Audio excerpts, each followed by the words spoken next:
So I had an opportunity to go diagnose and troubleshoot an issue that a brewery was having with their glycol system, and I wanted to share that process with you and that story because I thought it was super interesting, and honestly I felt really fulfilled being able to do that because it allowed me to utilize the kind of logical side of my brain and all of my brewing knowledge to kind of come to a solution. So let's dive right into what happened and what I did to get to a solution. From the consulting work that I've been doing on the side, as well as doing the draft systems installation with the company here in Austin, there was this one client that both of them worked with that was having this issue with their glycol chiller, their glycol system. And they both were busy at the time. They didn't have time to go and get eyes on site at the brewery, so they asked me if I had any time to go do it, and I said I did, and sounded kind of interesting. So this video may get a little technical, but I think it's really interesting, so please bear with me. I'll try to explain as much of this stuff as I can. Also, pardon the sweat. I was walking outside, and pardon the red eye. I got something in it, and it's been bothering me. But without further ado, let's jump right in. So I went to the brewery, and the problems that they were experiencing were ongoing for several weeks. The first symptom that they saw was the glycol reservoir had overflowed to some extent. So glycol came out of the top of the reservoir and spilled onto the concrete, which led them to then take a sample of the glycol and test it for the density of the solution. So without getting too complex, I'm gonna try to give overviews of each of the systems that are involved in this story, and just to give you some perspective on this. So a glycol system is a refrigeration unit that cools a solution of glycol, which is basically sugar water, to a certain temperature that then is pumped through tanks to keep them temperature controlled. So this is a little diagram. So this is a rough, ugly sketch of a glycol chiller that pumps the fluid through the tank, and it swirls around the outside of jackets in the tank and then gets pumped back into the reservoir. So that's just a very, very basic overview of what a glycol system does. With the symptoms of it overflowing and then taking a sample of the glycol solution, and the sample being lower than the concentration of glycol is lower or diluted, it was speculated that water was getting into the system, or something that was less sugar dense than glycol. When you fill a glycol system, when you fill that reservoir with the solution of glycol, it's not 100% glycol. It's a mixture that is usually around 30% glycol solution, 35% glycol solution, depending on the specific brewery application. So you take a 99% glycol solution and you dilute it with water.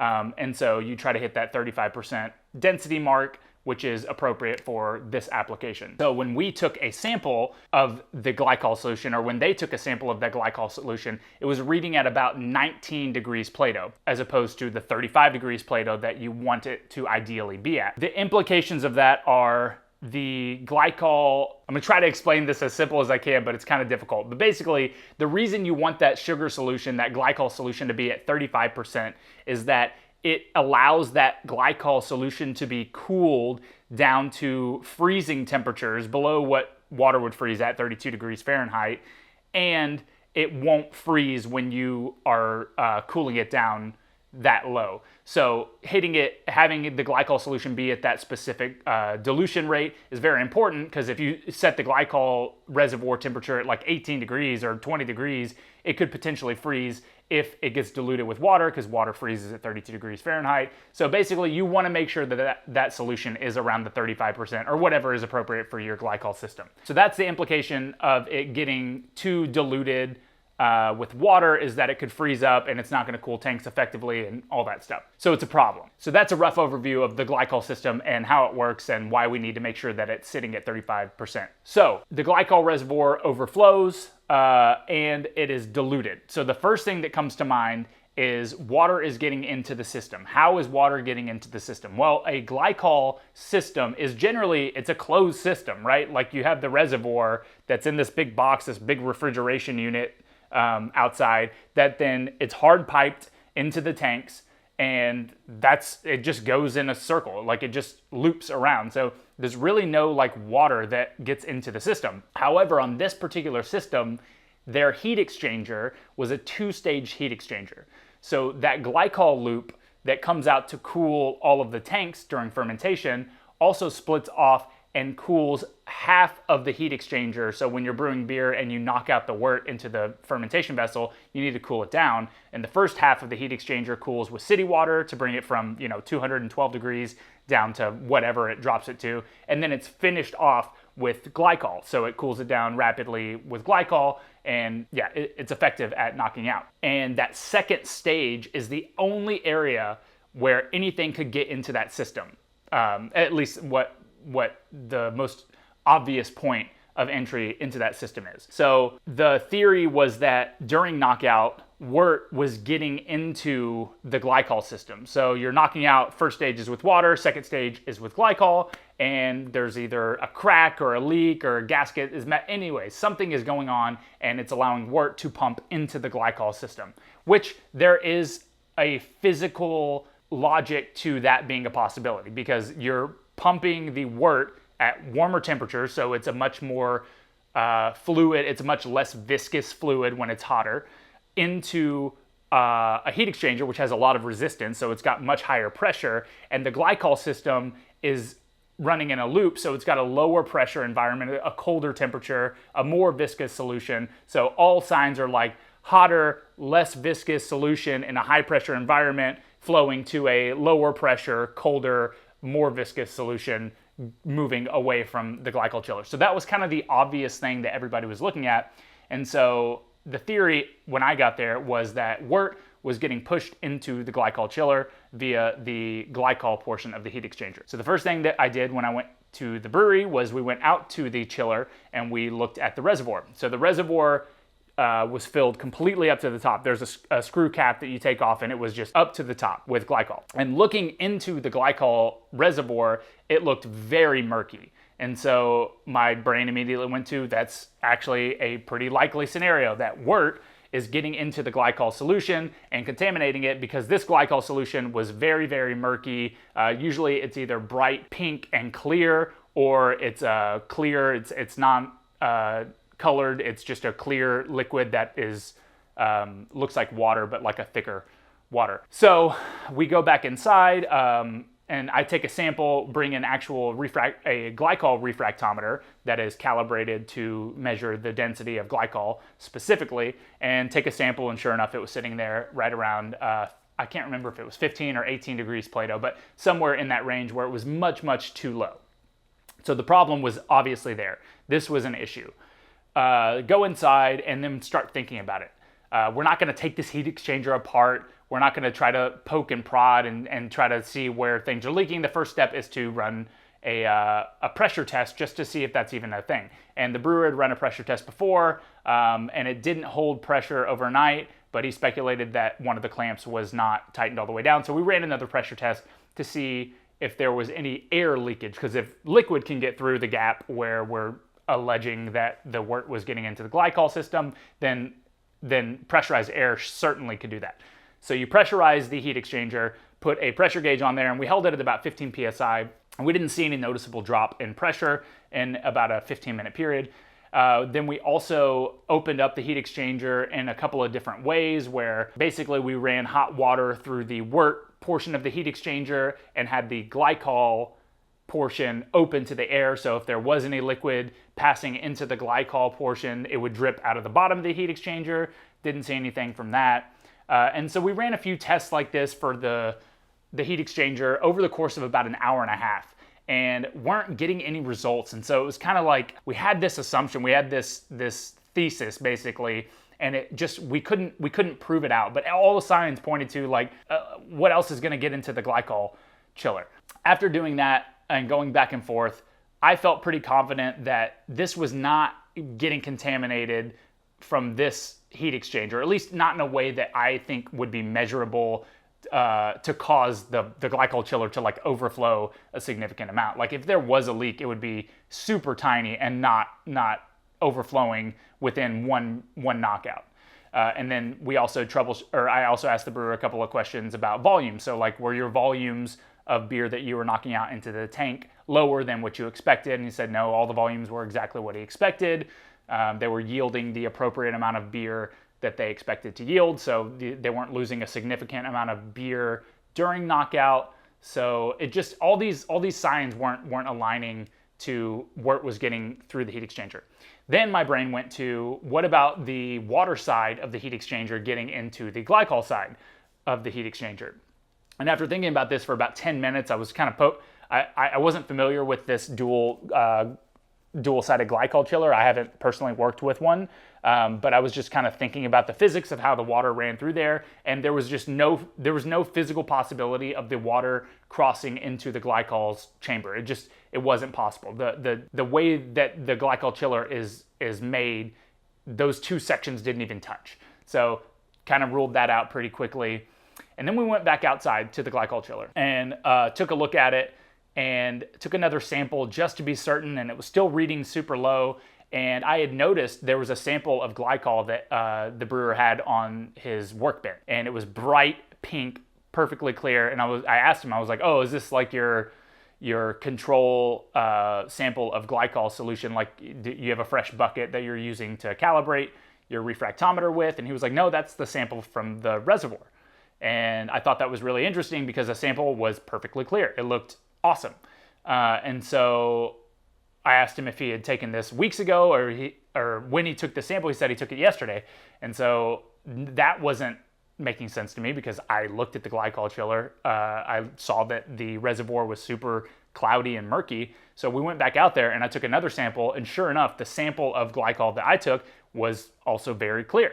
So just due to the volume of the reservoir and the way that it was filled and the opening, and there wasn't a lot of light, it looked extremely murky from looking in the manway, but in fact, it was not murky. It was pretty clear. So after taking those two samples inside and visually inspecting them, I was like, there's no way that this is contaminated with wort. It was too clear. And we even did a test where we dropped a couple of drops of beer into the glycol to see what the visual changes when you did that, and it made it hazy and murky like you would expect. And we concluded that basically there was just no way that wort was getting into this chiller. That's not what diluted this. So after looking at the sample and coming to the conclusion that it most likely was not wort that was contaminating this glycol reservoir, we basically agreed that it had to be water. So there had to be water coming into the system in some way. And after checking the water side of the dual-sided heat exchanger, concluded that there's no way water was getting into the glycol portion of the heat exchanger. So we went back outside to the reservoir, and we noticed that there was some pooling of glycol around the manway of the reservoir. So this is what the glycol reservoir looks like. There's a manway right here, and it's just kind of this like big square plastic box. And on the front side, there was all this water and glycol pooled right here from when it overflowed. So I was like, that's interesting. It's just kind of hanging out right there. So we vacuumed it up with a shop vac and kind of looked at it, because I was starting to speculate that maybe there was water creeping into the reservoir from like rain or something, but the glycol unit was covered, so it didn't really make any sense. And then also was speculating like maybe the reservoir has a hole in it, so like there was water getting into the hole, and I don't know. The whole thing was all speculation because we couldn't prove anything. And then it started to rain. This is so like serendipitous. It started pouring outside, and before we came inside, before it started to rain, I was like, well, maybe it's like slanted, the glycol unit's slanted a little bit, and water's coming in underneath this metal housing, and it's just like filling up water around that reservoir, and maybe there's a hole in it or something, and it's getting diluted. And what happened was water was pouring around that reservoir, and it was coming in and filling up this area around here from the backside, but it wasn't because there was a hole in the reservoir. It was seeping in through the manway, or so we were speculating. We were like, it's filling up above the manway, the cover that has a, I keep saying manway. It's not a manway. It's just it's a hole. It's an opening. But I've been using that word in this whole video, and I'm not gonna edit that out. I know it's not a manway. The hole in the top of the reservoir was actually underneath the level of water. And if that screw cap isn't screwed on all the way, there is a gap, and the actual seal around the screw cap was cracked and broken. So we got to see in real time, water came over the cover, water came out of the sky onto the top of the glycol unit and seeped under the cover, this metal cover over the reservoir, onto the reservoir itself. And because that foam insulation had been eaten away from the glycol, was pooling up around that opening, and we speculated it was going into that opening because the level of water was above the opening. Okay, so we speculated that rainwater was getting into the reservoir. And when I got there, the theory was that wort was getting in through the heat exchanger. So I had to kind of piece a few things together and build a story as to how the rainwater would answer all of the questions that we had before. So the heat exchanger was pressure tested, and we decided that that pressure test was concluded that there was no leak that would be of any significance to cause that much wort to be able to get into the glycol system. So we ruled that out. Ruled out the water side of the heat exchanger contaminating the glycol side because they didn't physically connect. Then we speculated that water was getting into the reservoir somehow, but we didn't know how, and we got a miracle that it started raining, and we saw that it was actually coming on top of the reservoir, and the level of water was coming up just past the screw top. So we had all of these tests that we had run, and this evidence pointing towards this one thing, but it didn't totally make sense until it all hit me at once. The theory that explained every weirdness about this problem was the glycol reservoir. When you install a glycol system, you fill the reservoir up, but you don't fill it up to the top because there is an amount of headspace that is needed for when warmer glycol comes back from the system. Say you turn a tank on to cool it down, all that glycol that was sitting at room temperature rushes back into the reservoir, and warmer liquids are larger in volume. So you need some space for the liquid to change density from temperature and increase volume and decrease volume, similar to how you don't fill up your power steering fluid all the way because it changes in volume as it heats up and cools down. So when it was installed, it was filled to the appropriate level, which left many gallons of headspace. So the theory was water accumulated around that opening and poured into the glycol reservoir on the first big rain where that was a possibility. Then the glycol reservoir filled up from that rain and diluted the entire volume of glycol in that reservoir, right? So it got diluted one time. And this is a fact that I forgot to mention earlier in this video. One of the peculiar things about this problem was the brewer had taken a sample of the glycol and it was reading at 19 degrees Plato weeks before this. And then he took several samples throughout the following weeks, and the glycol dilution rate didn't change that much. So it went from 35% Plato down to 19 degrees Plato, but then just stayed around that level for the next few weeks. So that was a peculiarity of it, where it was kind of, we speculated like, oh, well, once it gets diluted with wort at a certain degree Plato, it's not going to change that much because it's just going to be, it's going to get to a certain level, and you're only going to knock out beers that have an amount of sugar density to them, so it wasn't going to change dramatically after it gets diluted one time. But once it fully got diluted from rainwater, it diluted down to 19 degrees Plato, the reservoir was then full. So no water could get in to dilute it anymore, so it stayed around that 19 degrees Plato. Then when the symptom actually showed itself was when the tanks got turned on to be cooled or whatever, and all that warm glycol rushed into the reservoir, having a larger volume from being warmer, and it overflowed the chiller reservoir. And that's when the brewer noticed that all this pink solution was just on the concrete outside, and that's when the problem was first noticed. So ultimately, it was all due to rainwater. And this is one of the most fun things about working in breweries or working anywhere where you have to use kind of this mechanical brain, this like logical physics and engineering side of your brain to diagnose problems.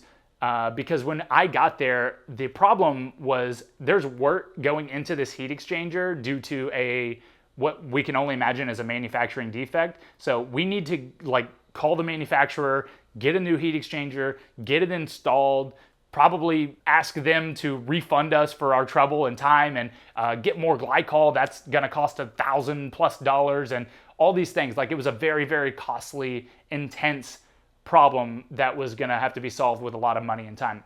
Fast forward to, it's most likely that it was just rainwater that was filling up the glycol reservoir, and the solution is a dollar tarp that you can put over the top of the reservoir so that there would be no pooling around that screw top of the glycol reservoir. Crazy. It's just insane. So I really, really enjoyed this this problem-solving activity. This was like one of the most rewarding things that I've done in a long time in the beer space, because it used all of those problem-solving skills, but it also had like the best outcome possible. It was like, hey, yeah, they're gonna have to drain the glycol chiller to an extent and add fresh glycol in to make sure that it hits that 35% mark, and then monitor it and verify that that was absolutely the problem. And that's probably going to be $1,000+ of glycol and time and labor and all that stuff. But it is way, way cheaper and simpler than having to replace a whole heat exchanger in a brew house. And I just think that that is like the best outcome possible. And I really enjoyed working on that. The brewer, super helpful. Like, it's one of those things, like, I have a lot of knowledge about these pieces of equipment and how breweries operate, but in a brewery that's not your own, you don't know any of the quirks or the way that it works. It's often really difficult to identify these solutions because you're not familiar with how the equipment works. So the brewer out there was super helpful and giving me all the information that I needed for us to ultimately come to that conclusion. So I wanted to share that story with you because I was super I felt good about that. Like, I felt good about that day. It was a net positive for both parties. And I felt useful, like I helped somebody out. So I hope that was interesting to you. If you enjoy these more like practical, more in-depth brewery explanations, kind of how processes work, equipment, and maybe like diagnosis stuff works, I'm happy to share more of these stories, but this one was topical because it was pretty recent. So that's all I got. I hope you enjoyed this video, and stay tuned for more beer stuff. Cheers.